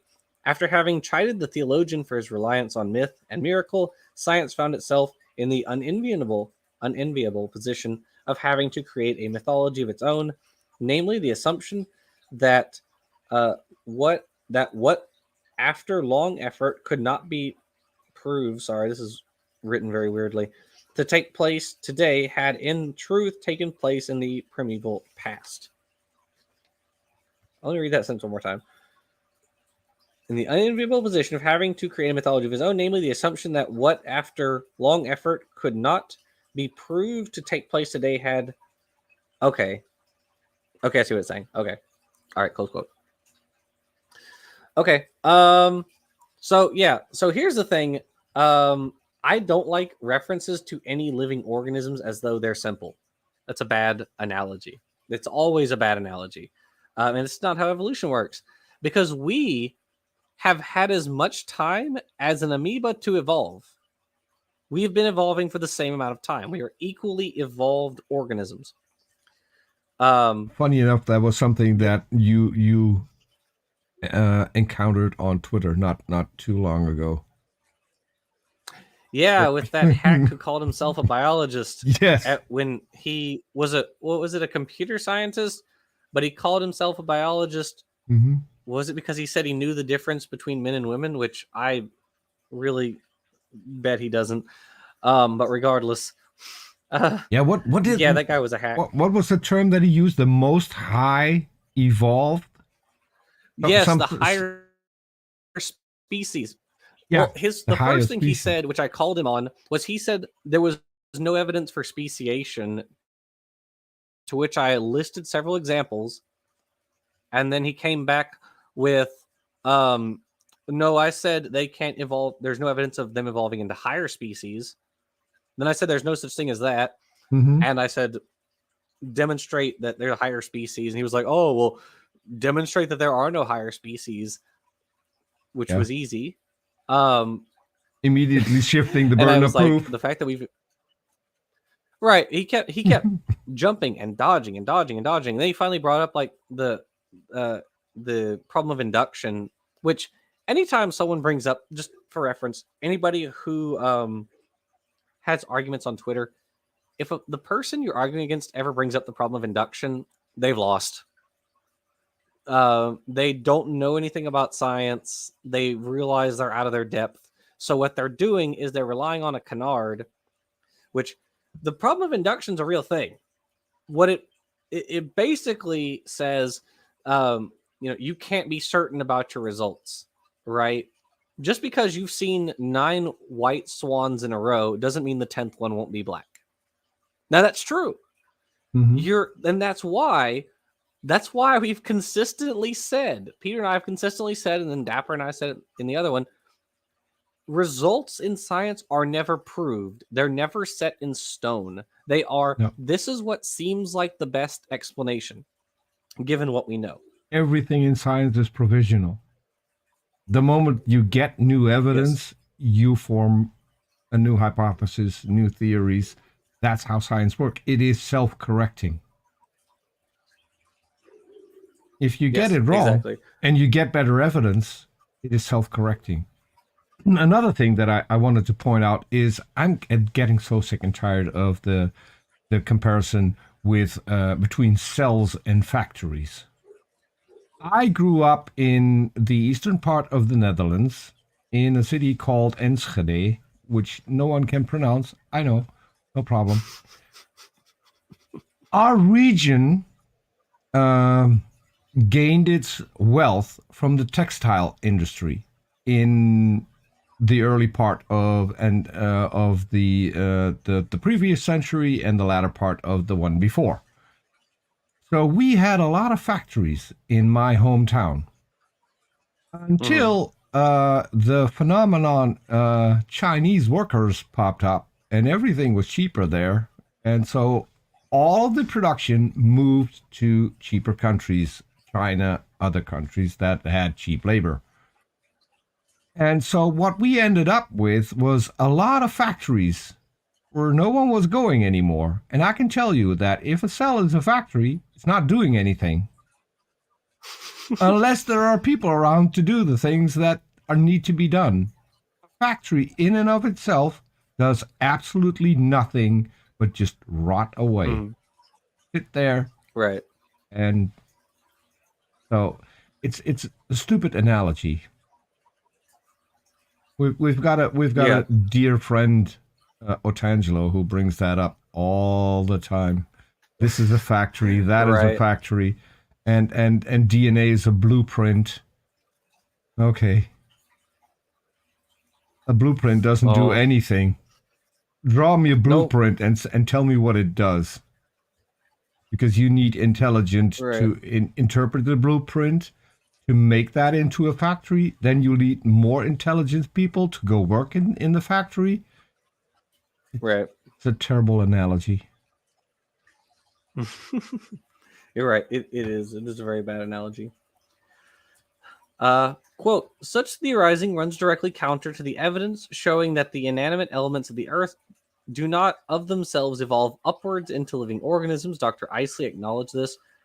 Quote, one does occasionally observe, however, a tendency for the beginning zoological textbook to take the unwary reader by a hop, skip, and jump from the little steaming pond or the beneficent chemical crucible of the sea into the lower world of life with such sureness and rapidity that it is easy to assume that there is no mystery about this matter at all, or if there is, that it is a very little one. This attitude has indeed been sharply criticized by the distinguished biologist Woodger, who remarked some years ago, unstable organic compounds in chlorophyll corpuscles do not persist or come into existence in nature on their own account at the present day, and consequently it is necessary to postulate that conditions were once such that this did happen, although and in spite of the fact that our knowledge of nature does not give us any warrant for making such a supposition, it is simple dogmatism, asserting that what you want to believe did in fact happen, close quote. Of the living cell, evolutionist Rutherford Platt, in his book, in the book, The River of Life, states, quote, so perfect is the original one cell form of life, and so potent both for bodybuilding, for activating nerves and muscles, and for procreation, that the cell has never altered its basic size or nature from the beginning of life even to this day. Are you absolutely serious? Why not? Why has evolution not continued to improve upon it if it was a product of evolution? Was it just an accident that this infinitely complex mechanism... Why does he keep saying that? Mechanism was perfect to begin with? Since when has any man-made piece of machinery come into existence without years of improvement and perfecting? No man has been able to introduce a perfect machine that never needed improvement, not even the world's greatest genius. Yet a cell is just such a mechanism. How scientific is it for evolution to conclude without facts that inanimate, unintelligent elements did what no human genius can do? Okay, first of all, holy crap. But we'll get to that. I forgot to say on the last... He starts off with the steaming pond and then follows that up with a steaming pile. That's basically summing it up. I forgot to say regarding the amoeba thing, this totally slipped my mind. Amoebas actually have like 10 times as much DNA as we have. Their genomes are like 10 times longer than ours. So doesn't that make them more complex than us? They must be the higher species. They are the higher species, exactly. Yes. The other thing was, and he came back to this because I forgot to mention that also. So the whole bit about the things which are not happening today but happened in the past. Yeah. Okay. So if an organic molecule is produced by some geochemical process today, it's going to get eaten up by bacteria or viruses or some plankton or something like that, right? It's not going to persist, and life is not going to come from it, because the moment it, comes into existence, something's going to eat it. Yeah. There's life already exists on Earth, so life is not going to come. It's not going to form anew to compete with the life that already exists. The niche is already there. It's just going to get eaten. Whatever organic molecules happen to pop up are just going to get eaten. So no. So these processes had to have happened in a time where there were no organisms, where chemical conditions were not as they are today. Obviously, there was no oxygenic atmosphere when life first came about. Andrew Cummings says, why are we so certain that ERVs came from retroviruses? Because they have the same genes as retroviruses. GAG-POL and ENV. We don't have those genes. Retroviruses do. And we see them employing those all the time. These processes were different from today. The oxygenic atmosphere did not exist, right? Mm-hmm. It came into existence about 2 billion years ago as a result of cyanobacteria. So 4 billion years ago, there was no oxygenic atmosphere. The atmosphere was much more carbon dioxide and had methane and all sorts of other chemicals which are in much smaller quantities today, again, as a result of organisms and various geologic processes. So yeah, it had to have happened when when conditions were different. It couldn't be otherwise. But these conditions aren't like researchers are just making it up. They just have no idea. They're just throwing stuff at the wall until something sticks. No, these are the processes which first researchers inferred from geochemistry, right? Like researchers were looking at older rocks and they were like, there's way less oxygen in these older rocks than there is today. So the atmosphere was more reducing in that time period. And then researchers like JBS Haldane and was it Alexander Oparin were like, hey, what if we took this idea of a reducing atmosphere and applied it to make some organic molecules, and wouldn't you know, it worked. And that was the Miller-Urey experiment. And then of course that was in the 50s, and so things have gotten much refined since then, and it's not so much the atmosphere that was originally thought was what produced organic molecules. It was different, but we now know of way more processes that generate organic molecules, right? And so plus I don't think anyone's saying that like it was easy for life to start. I don't think anyone's saying it was easy and then just there's the first organisms. Of the living cell. Okay, he says evolutionist Rutherford Platt, but didn't we look him up and he was like a creationist? Yeah, I think Isn't that so. a dude we looked up in a I think so. But that's probably the people who he's going to be favoring in this book. Probably all will be creationists. There won't be an evolutionary biologist that he will say, but this guy actually got it right. That's not going to happen. Right. But right, exactly. Can you refresh my mind on the thing that he said about cells being perfect? Oh, right. Okay. Right. So perfect is the original one cell form of life, and so potent both for bodybuilding, for activating nerves and muscles, and for procreation. If the cell has never altered its basic size or nature from the beginning of life, even to this day. And I want to quote PZ on that because he pointed something out. He said, you can only say that by ignoring all the extant diversity. And yeah, that's ridiculous. We do not have all the same parts in our cells that bacteria do, and vice versa. Bacteria have cell walls, made of peptidoglycan, whereas we have nuclei in our cells and mitochondria and Golgi apparatus and endoplasmic reticulum and all these other things that bacteria don't have.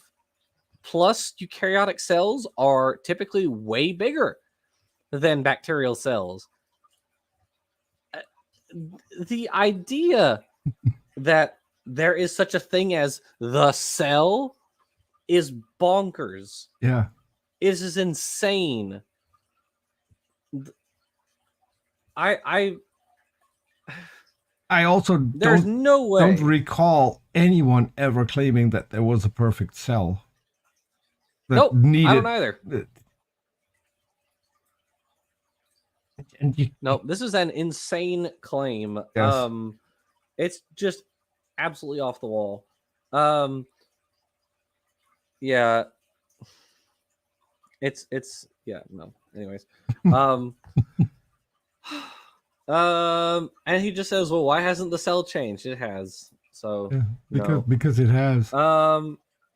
Yeah, because it has. Endosymbiosis happened like 2 billion years ago, in which a bacterial cell entered an archaean cell, and eukaryotes resulted from that union.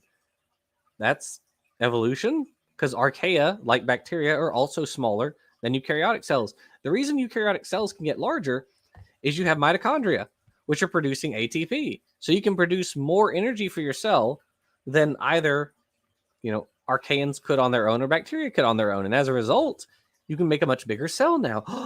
Oh my gosh, that sounds like evolution. Holy cow.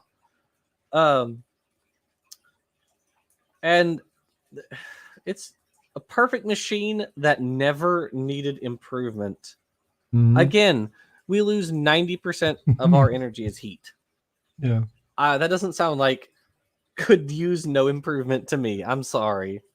I feel like there could be a little bit of improvement added to that. I don't know. Maybe that's just me.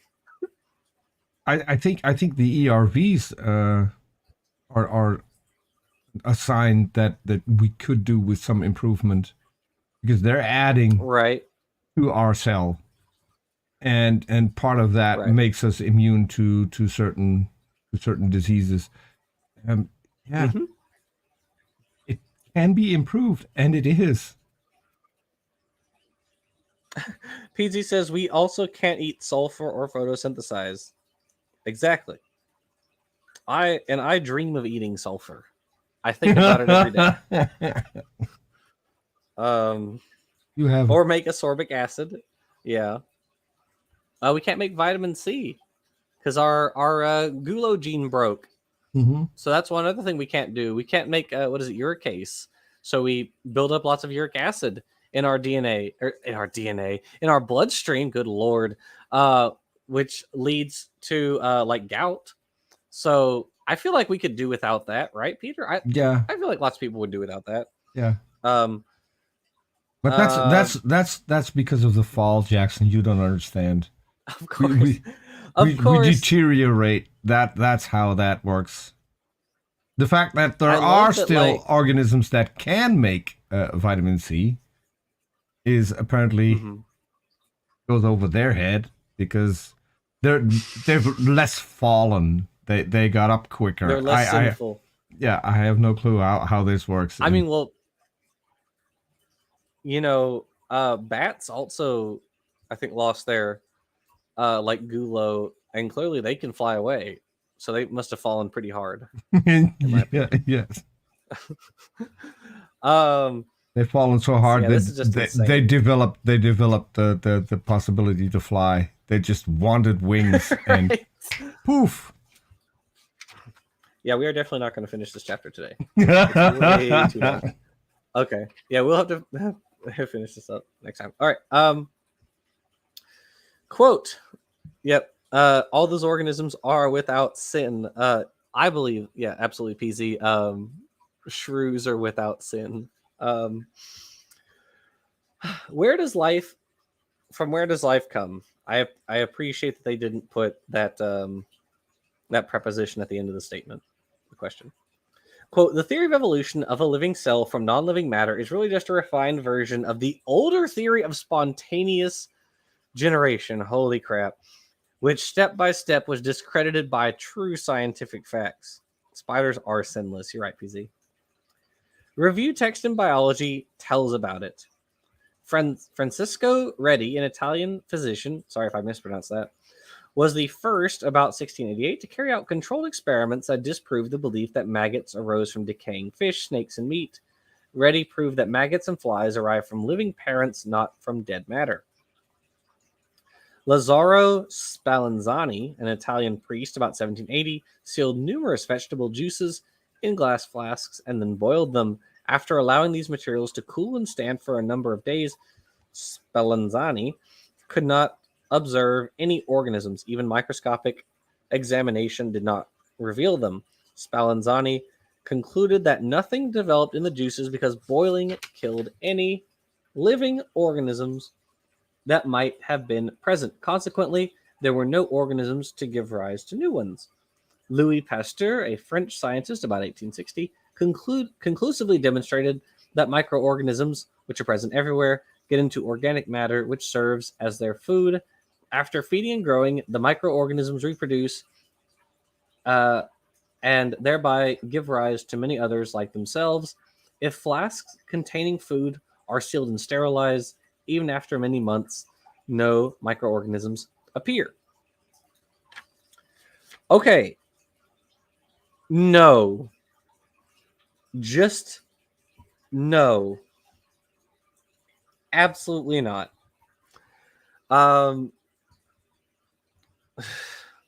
So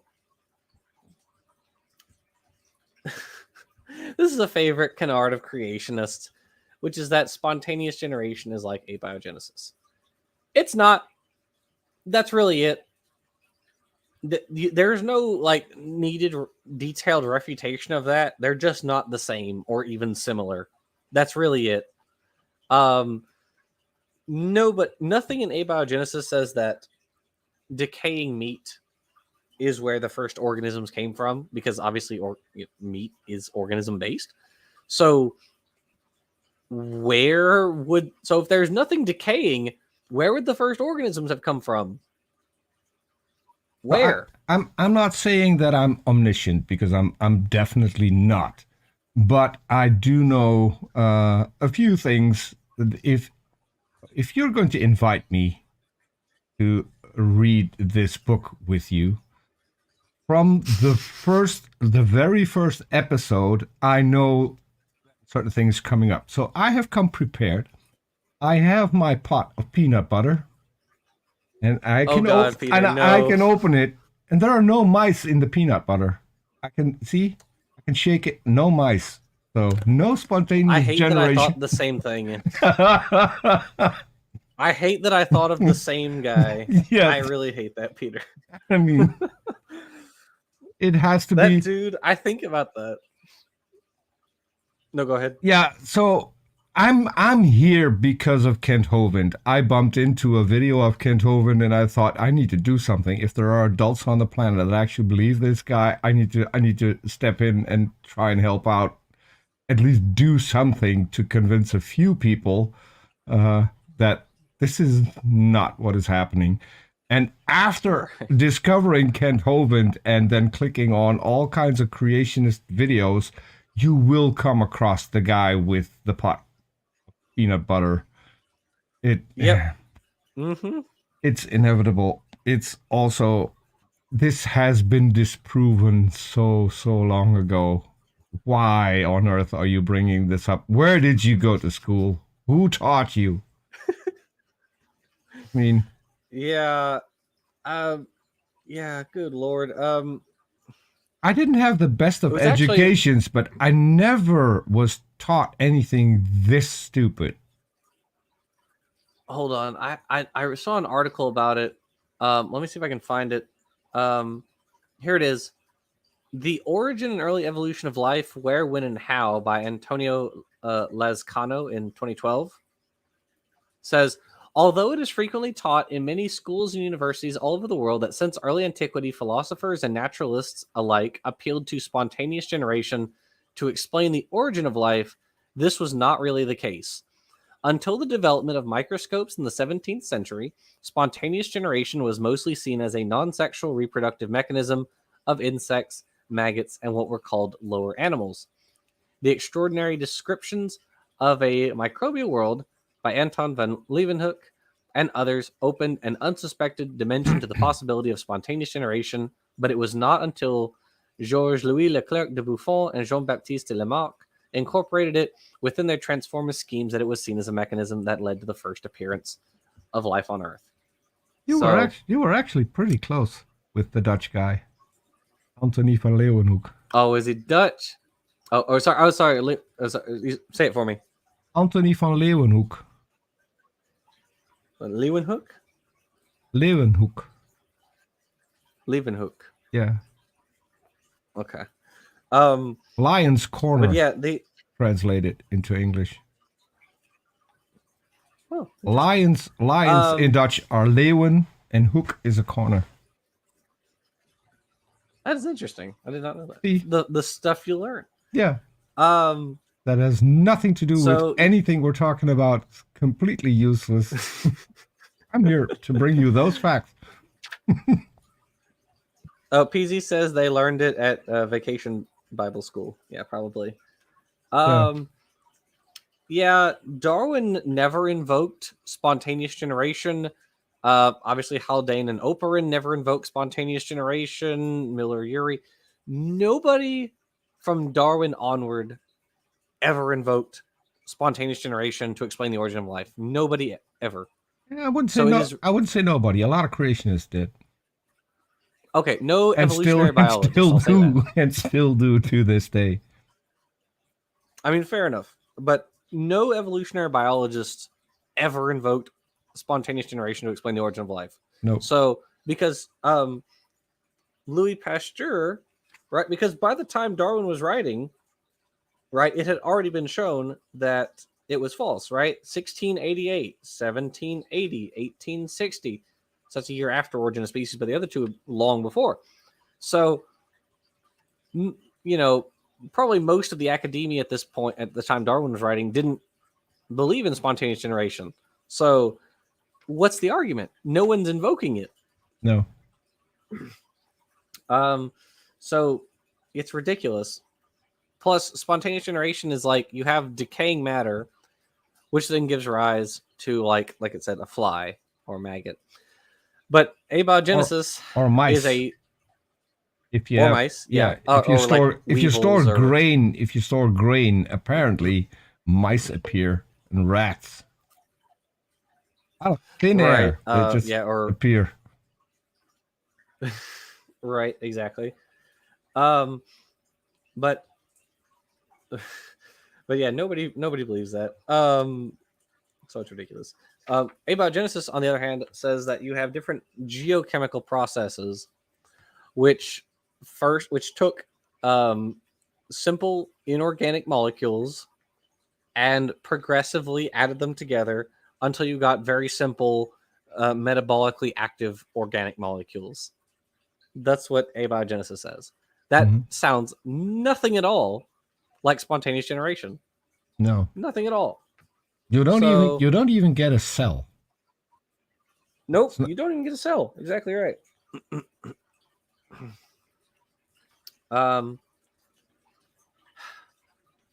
Let's see, 846. We'll do one more little bit, then we'll finish that. Okay. I'll read the rest of this page and then we'll do that one. Okay. Quote, the origin of any life, however simple, is really based on the scientific principle of biogenesis. Of this principle, the Encyclopedia Americana says, from the Greek word bios, life, and genesis, birth, source, creation, is the biological term for the doctrine that living organisms are produced only by other living organisms. Biologists are not only in virtually unanimous agreement that all life derives from preceding life, but that the parent organism and its offspring are of the same kind. Close quote. This exactly fits scientific facts, which demonstrate that inanimate matter by itself is never seen building up life of any kind. Only when life is already present is there a possibility of new life. As the 1963 book Biology for You by B.B. Vance and D.F. Miller states, quote, all of the forms of plant and animals that we have studied in biology produce their young from their own bodies and in no other way. Close quote. Those are the facts that science has actually proved. Yet note what evolutionist E.J. Gardner, a professor of zoology, stated in Organic Evolution and the Bible. Quote, a type of spontaneous generation may have taken place in the remote past, 1 billion years or more ago, from which the forms presently living on the earth may have descended. The possibility of the appropriate elements, energy, and suitable environment coming together by chance seems remote indeed, but in tremendously long periods of time, the impossible becomes inevitable. Close quote. How can such reasoning be regarded as scientific when it is contrary to known facts? It is not scientific at all, but blind credulity. Close quote. Okay. Biogenesis. So biogenesis is a term I have only encountered in one class ever, and that is cell biology. And biogenesis refers, at least in that class, we only discussed it with reference to like vesicles forming new vesicles. Biogenesis is a term that I have only ever otherwise heard creationists use. They say there's a law of biogenesis, which isn't a law. It's not a thing. So, but whatever. It says this fixed to scientific facts. Yes, plants and animals produce their own offspring. Okay. No one's arguing with that. That's called the principle of monophyly. You're in the same clade as your parents. That's what that means. Another thing they don't understand. Yep. And they never will, because they willfully don't want to understand it. By the way, I'm sorry. I was muted. Regarding the whole entropy thing, I have a dog lying next to me. who's going to be 17 in a few days. And she just farted, and I just want to disappear right now because, damn, oh, something has died. No. Sorry for that. I don't like that this guy EJ Gardner, I don't know who he is, says that a type of spontaneous generation took place in the remote past. I don't like that terminology, but whatever. I do agree the possibility of the appropriate elements, energy, and suitable environment coming together by chance seems remote indeed, but in tremendously long periods of time, the impossible becomes inevitable. It says impossible in quotes.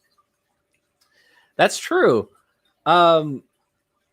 If you roll, like a dice or a die enough times, you're going to get, 6. some set of numbers you don't expect, right? Mm-hmm. And if you think about, like, abiogenesis is all about molecular scale interactions, right? So we're talking about molecular scale interactions across the planet, and not just across Earth, but also in space, right? Because these also happen in nebula and other planets. So this is a tremendous area in which these very, very, very, very tiny interactions are happening over millions of years. And you're telling me that, couldn't have resulted in something more complex? Come on. No. I think time and space is definitely on our side in that regard. PZ points out, I got in late. Is this that horrid book from the Watchtower Tract and Bible Society? Isn't that all you need to know? That it's garbage. Yes.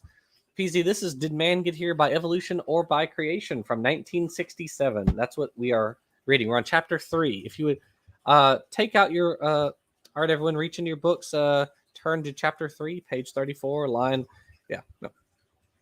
it's terrible. It's so bad. I have a copy of it. Oh, nice. I actually, so like I said,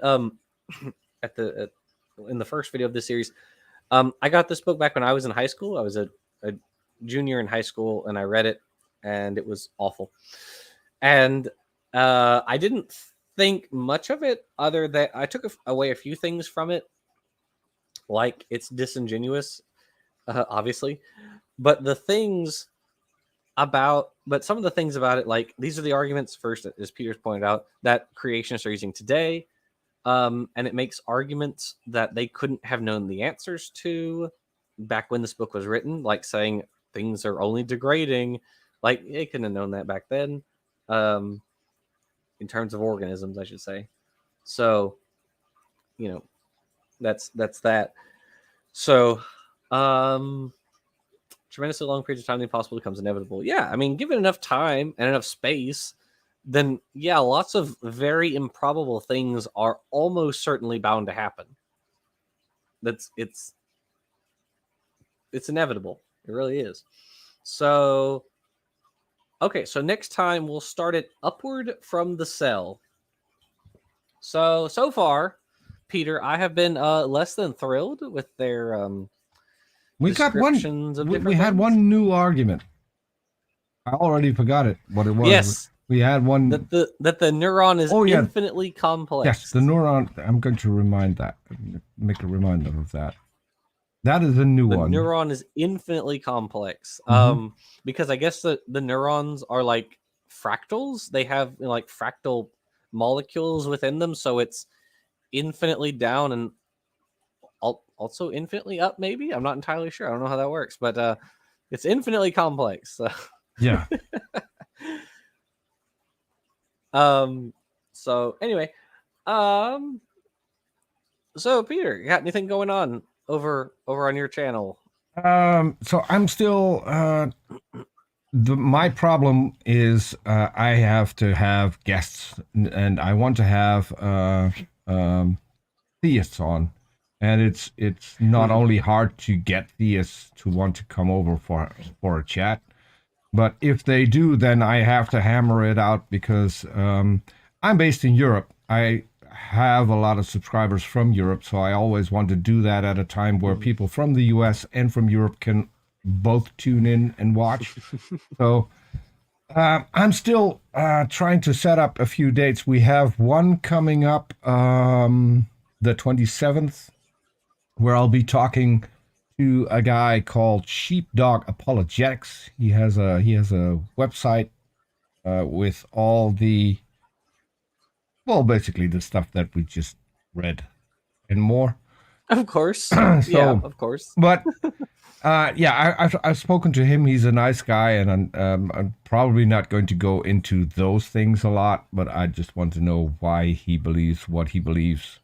And apart from that, this Sunday, we're going to have a new Bible lesson on Aaron Ross channel, which is a brand new show. Nice. Called Blasphemers Bible.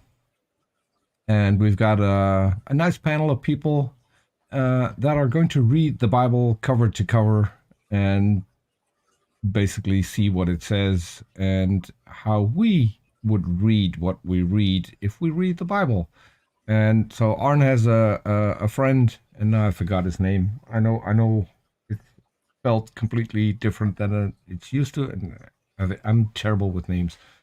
But he's a guy who is on his channel almost finishing up with the Bible, and he now joins in on Aaron Ross' channel. There's also Lilith Liberated. It's not Josh Bowen, is it? No. I've spoken to Dr. Josh. And he's a busy man at the best of times, but he might join for several episodes. We've got, as I said, we've got Lilith. We've got someone I met on this channel, and that's Ben, the amateur exegete. He's also part of the panel. Yeah, I contacted him. We've got, as I said, I'm terrible with names. The guy from Myth Vision, Derek from Myth Vision, and a few others. Okay.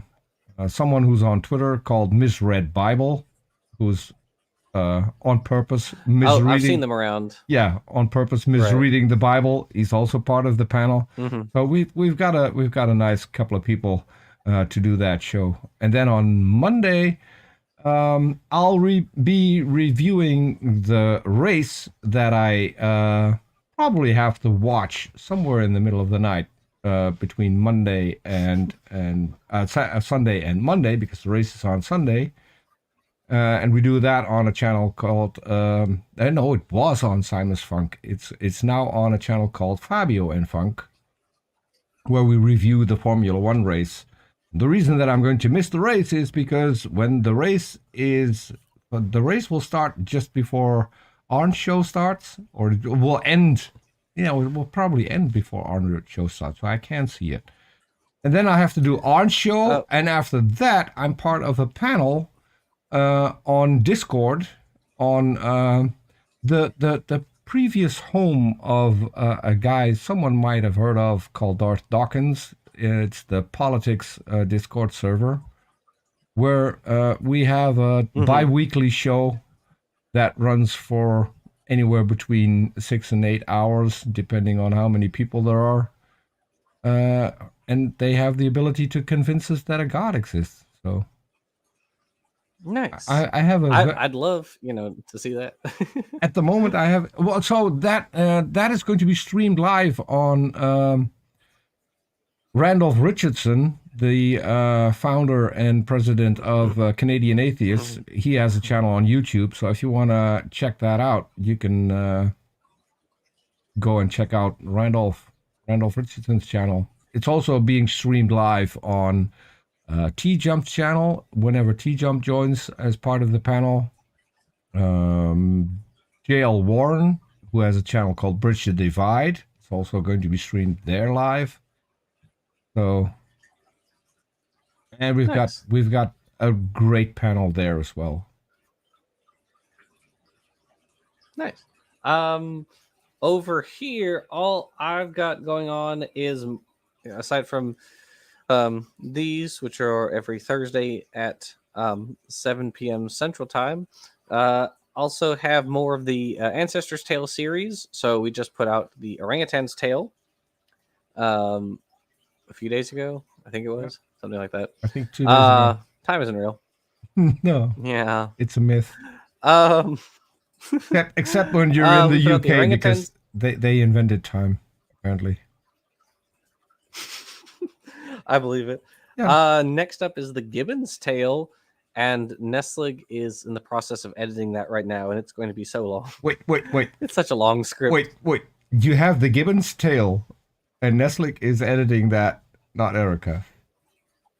Oh, Erica's on there too. In fact, I looked down at my phone at one point because I saw an email from Erica because she's also started editing it. So yeah, we have Erica, Nestlig, and RJ, and I know Erica's. They're all busy with their own stuff. Obviously, they all have lives. But I've been asking Erica for her assistance with our primate-centered tales. Mm-hmm. So the first, I think,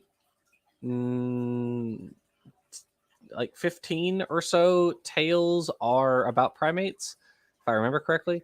And it's like humans, we had like the Tasmanian's Tale and the Farmer's Tale and the Cro-Magnon and all the way down until so the Gibbon's Tale is being edited right now, and they're working on that one. And I just started on the next one, which is the Howler Monkey's Tale. And then after that is, I forgot. I think the Tarsier has a tale, and then you go down to the I believe. So, yeah, so lots and lots. This is a 60-part series, something like that, and we're on episode 12. So we got a little ways to go. Mm-hmm. Brian Steven asked, "What makes Erica Gutsick?" I think she did a video about that, about how she got her name. I've seen it. I think you're right. I have to point out that when we had the Faithless Forum over in Austin, she was referred to as Gutsick by the hosts, not as Erica, which I thought was very funny. So there's that. This is what happens. I just thought it was funny. This is what happens if you just pick a name. Erica will always be Gutsick. An-Ra will always be the sun god. It happens. Yeah, I'm very simple. I don't have imagination at all, so I'm just Jackson. It's easy enough for me to remember. I probably wouldn't remember a cool nickname if I made one up. So I'm really happy. So in certain apologist circles, Darth Dawkins, I'm Peter Drucker, and he seems to be talking about me a lot. So I must have made somewhat of an impression. I'm not entirely sure. I talked to him twice, and the first time was refusing to talk to him. And he was really mad that I didn't want to talk to him, which is why he blocked me on Discord. I don't watch any of the creationists on Twitter, on YouTube, because one, I don't have the time, two, I don't have the energy. But one time it was pointed out to me, this was months ago. Nephilim Free did a stream which was titled Debunking Jackson Wheat or something like that. Do you want to know how long that stream ended up being? I have no idea, but probably 9 hours. Yeah. It was a 9-hour stream. Yeah. There's I can't imagine. Nephilim likes to talk, and he likes to hear himself talk, which is another reason why I don't want to talk to him anymore. I don't know if he's still messaging me. He messaged me for about a year on what's it called, the phone thing that's built in Skype. On Skype. And after a year, I opened up Skype and I thought, what the hell? And all these messages. Can you come on my show? I'm going to go live tonight. And no. Right. Yeah, no, I don't open Skype. I haven't opened it in like it's been over a year at this point, I think. Mhm. I just don't use it for anything. I downloaded it a long time ago because I used to, because that was the thing before Zoom, right? And Mhm. and StreamYard and all those other things. And so I just don't use it anymore. But yeah, I opened it up one time because I had to talk to somebody, and yeah, just dozens of messages. Hey, can you come on the stream? Hey, can you come on the stream? Hey, Yeah. just over and over and over. Like, good Lord. And when you come on, you're not allowed to talk. But why would you? Right, exactly. No, I'll never go on a stream with him again. It's not No. worth my time. No. Or Darth Dawkins. I'd love to talk. I'd love to have old Donnie on again, standing for truth, but he's too much of a coward to talk to me ever again. So anyway, alrighty. Of which on that note, of which I reminded him. I think last week I bumped into him on a Christian channel, and then and it's not just me. he started calling me out that I didn't want to talk about evolution with him, and I told him because I'm not interested. First of all, second, I'm not that qualified. I know you had an interaction with Jackson. I know that Jackson whooped your ass. I know that Gutsy Gibbon whooped your ass. And Dr. I don't Dan see and Dapper Dinosaur yes, and Walking Fish. all of those. And I said, and I don't see you on their channel. Nope. Silent. Nope. Silent. He'll do his drunken like rants in the comments on Erica's videos, and then he'll like delete the comments the next day. And it's so funny how he does that. Oh god. Anyway, no, we gotta stop. We gotta stop the show. All right. One more thing. I did ask him one thing, and I said, I think that your shows when you have Kent Hovind on would massively improve if you bring a gong. And he actually knew exactly what I was talking about, because there are some videos circulating amongst certain people of him in his previous career as a used car salesman. And whenever they had made a sale, they would run up into the hall where there was this huge gong, bit like you see in the old movies, and they would hit the gong that they had made a sale. Oh and I told him he should do that whenever he thinks that Kent Hovind makes a point. He should hit that gong. That would just improve anything. It's already comedy gold, but that would make it better. That's certainly something. Anyway, alrighty. Well, thank you, Peter, for hosting and co-hosting, doing both at the same time. Thank you for letting me on. This is fun. Thank you, everybody. Absolutely, I enjoy having you on. Thank you, everybody in the audience, for coming. Always enjoy the interaction with everybody. And except thank you guys. Except hive science. The early. I don't want to get. No, I'm not getting demonetized this late in the stream. I shall talk to Bree about this. Yeah. Alrighty. Whatever you do with your socks, Hive Science, that's your business. Yes. All right. Well, thank you everybody for watching, and we will see you all next time. Okay. Bye now. Bye everyone.